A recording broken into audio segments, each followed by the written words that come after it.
paradoxical.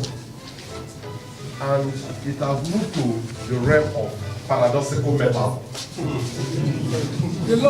Where some of those who are condemning this constitution today are the same people who presented this constitution and defended this constitution. I will give an example. Your friend, Chief John Unyawood, was the Minister of Information in 1999. Before he became the Minister of Information under Abdul Salam Abubakar, he was a university lecturer. He taught law at Enugu State University. He's a lawyer by training. He was a former minister under Shagari, so he knows what he was doing. He took the constitution, raised it up, defended the constitution as the Minister of Information and said the constitution was the people's constitution. On record, he was Minister of Information who defended that. He was in the Federal Executive Council that approved that constitution. Today, he is a member of the Southern Leaders. He has repeatedly said it is not a people's constitution. You can't blow hot and cool. Nobody takes leaders that blow hot and cool serious. That's why those oppressing us are not taking us serious. That's right. Those leading us are just, every time they have their disadvantage, they are not in government. They claim to become spokesmen and women of the people. Yes. Every time they operate them, they cease to become spokesmen and women. It's a paradox. So in terms of mobilizing a revolution, you know, revolution is a double-edged sword. Yes. It can kill the revolutionary. It can kill the target of the revolution. So that we must be careful, those who want to recruit into the revolutionary movement, so that we are not slaughtered on our path to Petersburg in Russia. Thank you.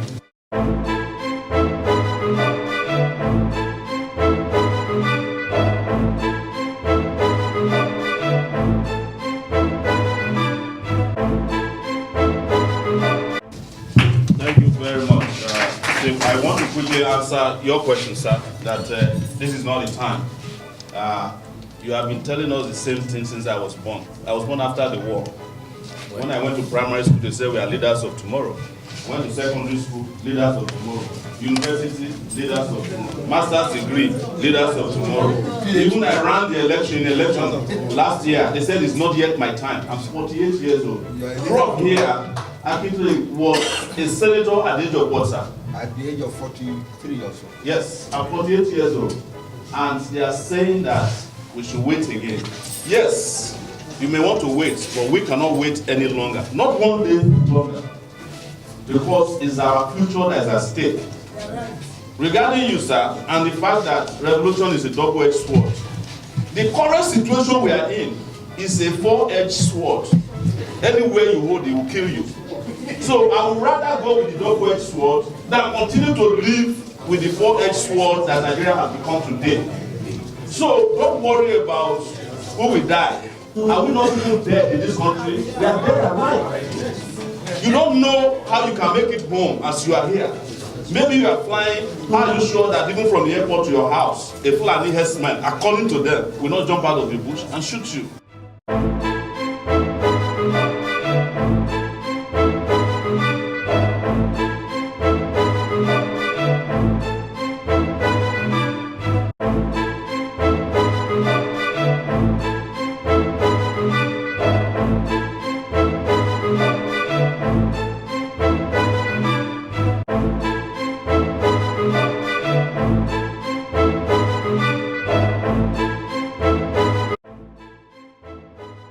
According to them, will not jump out of the bush and shoot you. Is that the revolution that killed you? It is the lack of revolution that will kill all of us. It's the revolution that can save a majority of Nigerians.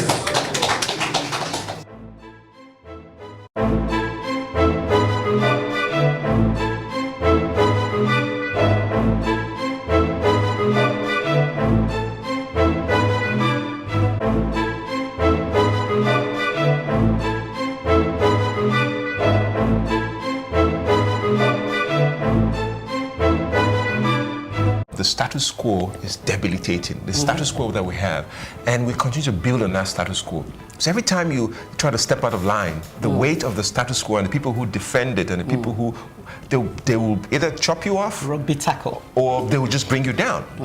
But we need to step out, because status quo in the world today, as we see it, it's not going to take us anywhere. So so the problem is the kind of revolution that we're going to have. I pray that it won't be one that blood. But if my history serves me right now, there's no kind of revolution that some blood will not be spilled. It happened in the French Revolution. It happened even in Sudan. People died. Even in Algeria, people died. Some say people are dying now anyway. True. Whether you started true. or not. But so it is really, and the status quo is so powerful, and that's the problem here, that it can funnel that revolution. In a way, we saw what happened in Sudan, that people went out to the streets and people chanted, and then one government was kicked out and another government came in. Yeah, so you're talking about the explosion that it could be. So and also, if my history, revolutions are never ever spontaneous. Thank you. Some people with some interest, it could be enlightened interest, that will actually, push it. Yeah. But I do think that we really need to step out of the status quo that we find ourselves in Nigeria.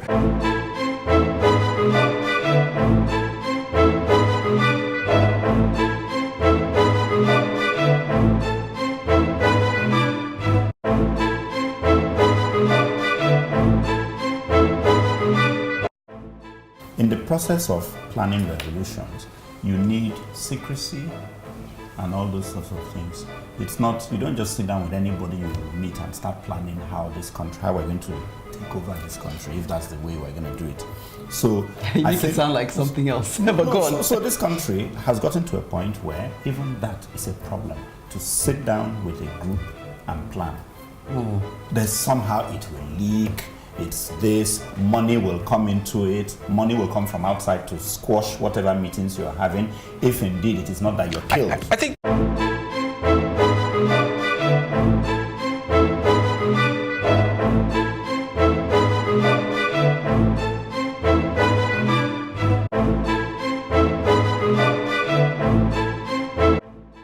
when you refer to the revolution, you talked about basically, there was a particular word you used, which I forget. Is it breaking down the structure totally, or something to that effect? And I think that's, for me, when people talk about a revolution, they do talk about it in that way, and it's that explosive way that everybody talks about. For me, I think we need to look at it with a more pragmatic, implementable, and practicable approach. Because look, when you're breaking down systems, you're looking, often when people talk about revolution in Nigeria, they're talking about a revolution against the elite. Stop focusing on the elite and talk about a revolution that's nuanced to the masses. If you have a revolution that's nuanced to the masses, then you work from the outside in. And what do I mean by that? Basically, a revolution can happen in several different ways. Like, was it you or Mecca that was saying last time that people are always afraid of restructuring, that word? Well, you can do restructuring in a gazillion of ways. So for me, what I would say is, if you work at it from the outside ways, first of all, look at the keystones of a society, women and children, right? So create those marketplaces, give them grants, not loans, so you empower from the outside. Also, start employing students. Straight from university, graduate recruitment. Don't wait for them to get on the streets. You look at the healthcare. I understand what you're saying, but there's also a concept or a dimension to this that I'm seeing as a trend, which is analysis paralysis. No, I'm not analyzing. It's practicable. To the problem to the point that. But what I'm saying is practicable. No, Yele, what I'm saying but the thing is that actually practicable. The thing is that there's none of these things that we haven't tried. No, you haven't tried direct. No, Trader money was their own response to forget trader money. Put that women. Put that one aside. Let me put it to you. But except you disrupt. You have not tried. Look, in the old days, right? Our fathers will tell you, I was recruited directly from university. That's they correct. had graduate recruitment. So you haven't tried that. That's number but one. that's- Number two but the point is- Let me comment. everything- But the sorry, let me status finish. quo- Everything the that status is done quo is the one right creating now. these things. The No, status but quo what I'm cannot saying solve is the no. problem. Let The me- status let quo me- let me creates say it. sorry, let me just clarify. Yeah, that's status Let her land, because I want to make a point. Everything before that's been time done comes. right now, notice I said it has to be done from the outside in. Everything that's been done right now is often done from the the center. inside out, from the center. I'm saying start from the conundrums, So the to the conundrums, the private rural individuals. areas. No, to the rural areas, to the masses. Looked at. Usually the people who come to save end up becoming worse than the people Thank they, you. they were displacing. Thank So the you. reason being that whole mentality of this thing can't exist outside of me and the power Precisely. corrupts gets into their head. At all the revolutions I've looked at, usually the people who come to save end up becoming worse than the people Thank they, you. they were displacing. Thank So the you. reason being that whole mentality of this thing can't exist outside of me and the power Precisely. corrupts gets into their head. Exactly, but we don't need to draw parallels that drown us. You understand? Which is- the assumption is that there are no good Nigerians. No, there are. No, that's what I'm saying. No, who Go can- But they from need a the system that outside. restrains Exactly. That's from those the impulses. outside. That's- I don't that's- want a there are no revolution com- that's led by people who are at the center. I want That's if exactly you care the point. if you care about me as a Nigerian, irrespective of the fact that I'm middle class, I want you to start from my brothers and sisters who do not get a full day's meal. Yeah. Then I would believe. But I think But that- they are the- exactly, but we don't need to draw parallels that drown us. You understand? Which is- the assumption is that there are no good Nigerians. No, there are. No, that's what I'm saying. No, who Go can- But they from need a the system that outside. restrains Exactly. That's from those the impulses. outside. That's- I don't that's- want a there are no revolution com- that's led by people who are at the center. I want That's if exactly you care the point. if you care about me as a Nigerian, irrespective of the fact that I'm middle class, I want you to start from my brothers and sisters who do not get a full day's meal. Yeah. Then I would believe. But I think But that they are the- Exactly. That's from those the impulses. outside. That's- I don't that's- want a there are no revolution com- that's led by people who are at the center. I want That's exactly the point. if you care about me as a Nigerian, irrespective of the fact that I'm middle class, I want you to start from my brothers and sisters who do not get a full day's meal. Yeah. Then I would believe. But I think But they are the there are ones two who are points going here. to fight There's the a conflation. There are two different things. Not, yeah. not you. Yeah. You. No, but what I'm If- saying even is I-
Our position is that Nigeria has reached the tipping point. Nigeria needs a revolution.